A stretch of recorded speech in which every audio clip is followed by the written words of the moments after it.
Hey guys, it's Scarlett at Build a Crawls, and today I'm going to show you how I paint this duck. I'm going to go in with all Dixie Belle chalk paint colors, of course, and first I'm going in with the color Daisy to base coat my duck. And I'm just using a large base coating brush for this stuff.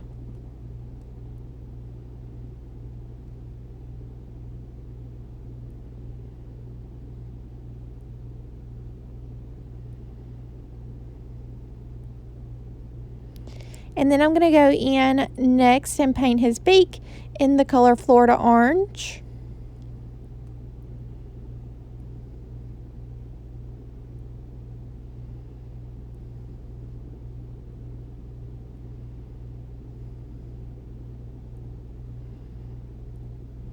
And then everything will be done being base coated, so I'm going to give it some time to dry completely.